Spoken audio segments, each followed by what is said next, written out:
Hey guys, बहुत बहुत स्वागत है आप सभी का यूटी एजुकेशन के इस ऑफिशियल यूट्यूब चैनल पे। आज हम लोग सीखने वाले हैं किसी भी व्यंजक का अवकलन करना, वो भी एक ट्रिक से, जिसे आज मैं कहूँगा यूटी के education official shortly trick for derivations. Okay, देखिए हमने अभी तक डेरिवेशन को बिल्कुल भी नहीं जाना है।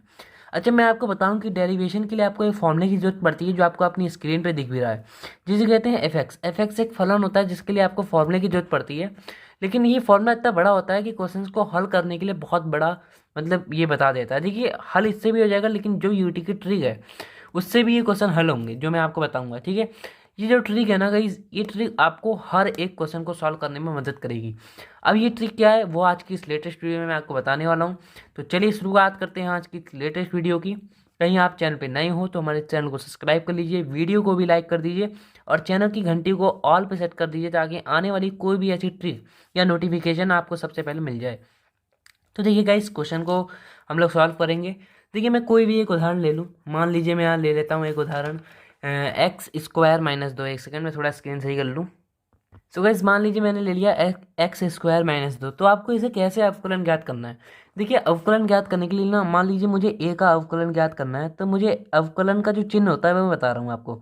तो मेरे को लिखना पड़ेगा ए डैश। ठीक है, ए डैश का मतलब होगा कि ये ए है, और इस ए का कहीं आप अवकलन करोगे तो लिखोगे ए डैश बराबर, यानी ए का अवकलन करने पर। ठीक है, तो यहाँ पे इसी प्रकार से मुझे इसका अवकलन करना है, तो मैं क्या लिखूंगा, x square minus two dash. यानी डैश लगाने का मतलब ये है कि ये बताता है कि अवकलन, जैसे कि मैंने यहाँ भी बताया ना, एफ एक्स एक फलन है और एफ एक्स का आपको पूरे का अवकलन करना है, तो आपको डैश लगाना पड़ेगा इस पे। ठीक है, तो इसी प्रकार से मैंने यहाँ डैश लगा दिया। इसको घात मत समझ लेना, ये डैश है। ठीक है, अब देखिए, किसी का भी अवकलन आप इस ट्रिक से भी कर सकते हो। मैं इससे बताऊंगा, इसी क्वेश्चन को मैं अपनी यूटी की ट्रिक से बताऊंगा। देखिए, आपको कुछ फॉर्मूले दिख रहे होंगे, फॉर्मूलेज ऑफ डेरिवेशन। आप इन फॉर्मूलों की बदौलत हर एक क्वेश्चन को कर सकते हो। जैसे कि पहला फॉर्मूला आपको अपनी स्क्रीन पे दिख रहा है, एन एक्स, और उसके ऊपर जो ऐसे डैश करके लगा है वो मतलब अवकलन उसका।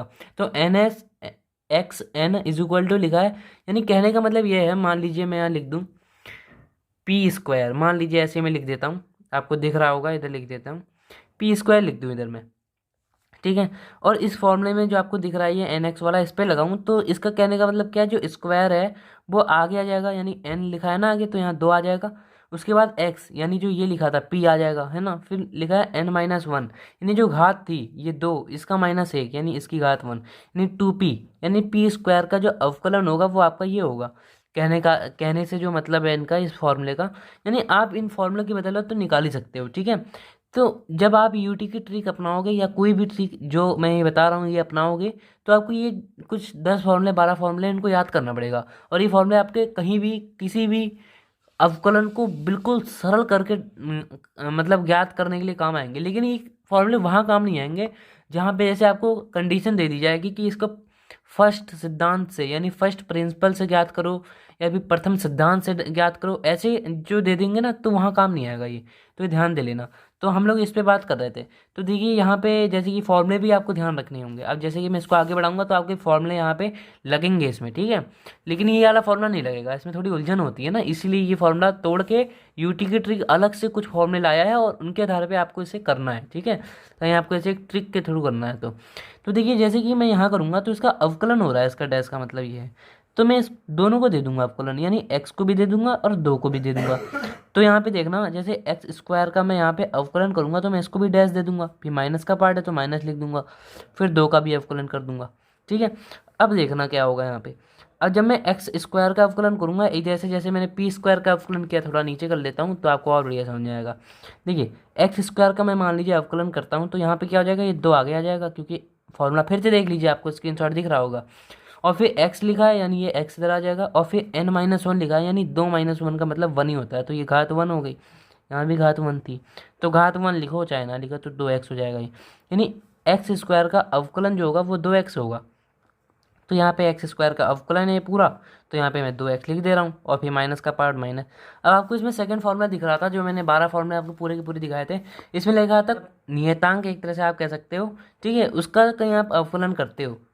ठीक है, इसे कहते हैं नियतांक। उसका कहीं आप अवकलन करते हो, कुछ भी हो, मान लो आप यहाँ लिख दो, मैं एक थोड़ा रफ में समझा दूँ आप सभी को। तो यहाँ पे आप लिख दो 10 का अवकलन, है ना, 20 का अवकलन, यानी ये और 13 का, यानी कितनी भी संख्याएं हैं ब्रह्मांड में, सबका अवकलन आपका हमेशा जीरो आएगा, है ना। ये भी एक फॉर्मूला है, यानी जहाँ पे नियतांक यानी कॉन्स्टेंट होगा, यहाँ पे आपका हमेशा अवकलन करने पे आपका आंसर जीरो आता है।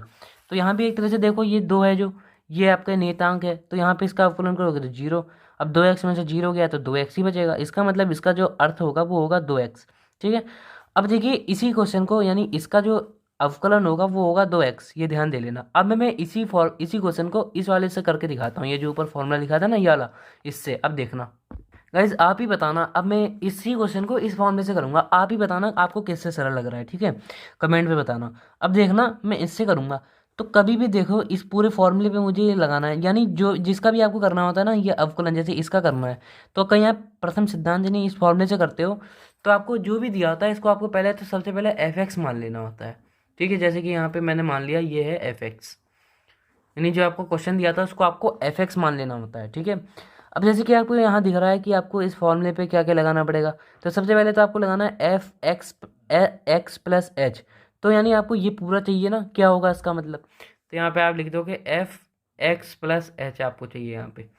तो यहाँ पे आप मतलब इस, जैसे कि हम लगाते थे ना, मान लीजिए यहाँ पे हम लोग 9th में 8th में हमने पढ़ा कि f1 का मान कैसे निकालोगे, मान लो यही कंडीशन, तो f1 का क्या होगा, हम यहाँ पे 1 रख देंगे x की जगह, तो x का स्क्वायर माइनस 2, और 1 का स्क्वायर 1 ही होता है, तो यहाँ पे 1 में से 2 गया -1, यानी कुल मिला के इसका आंसर ही आ जाएगा f1 की कंडीशन पे। ठीक है।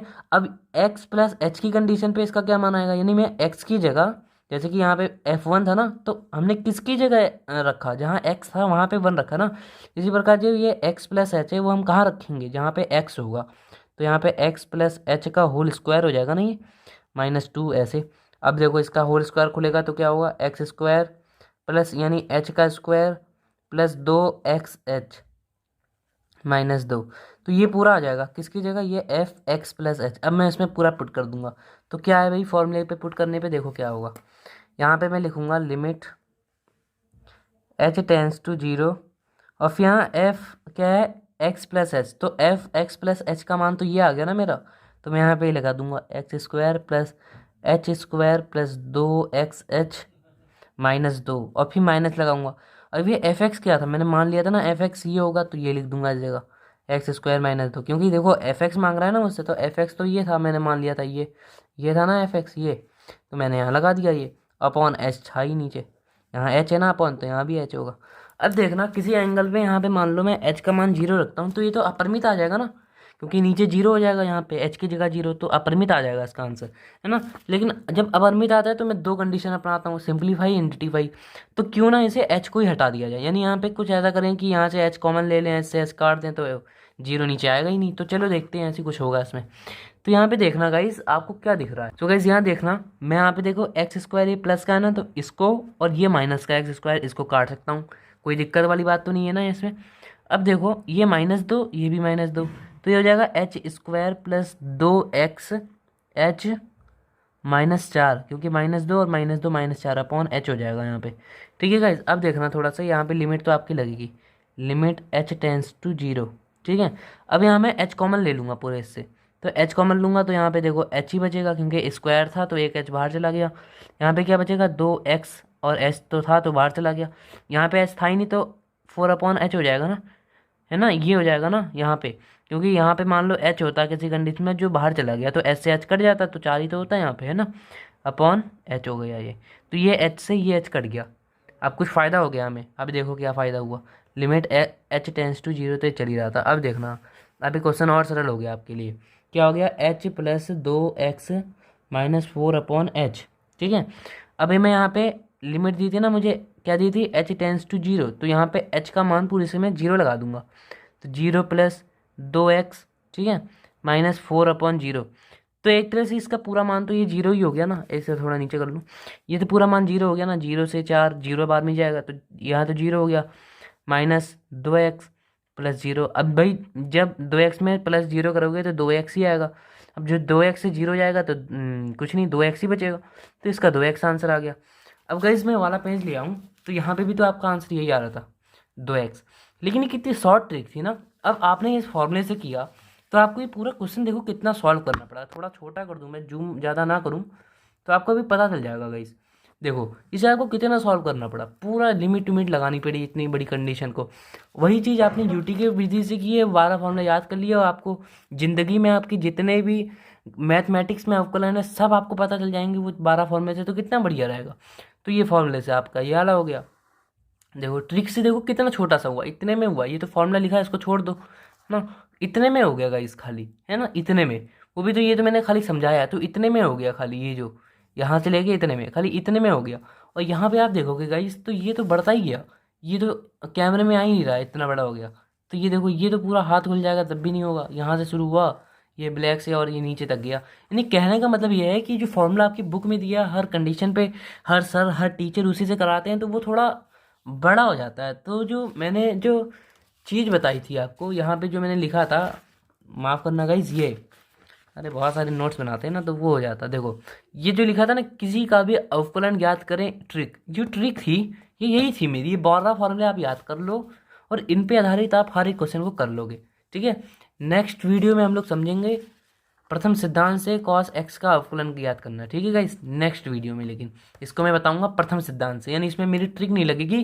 और ये क्वेश्चन बहुत ज़्यादा इंपॉर्टेंट है गाइस, इसको भूलना मत, ये मोस्टली इतना इंपॉर्टेंट है ना कि ये इस बार के अर्ली पेपर में हर एक बोर्ड्स में आने वाला है, तो इसको इंपॉर्टेंट लगा लेना। चलिए, so thanks about it, then seen the video from UT की एजुकेशन ऑफिशियल यूट्यूब चैनल।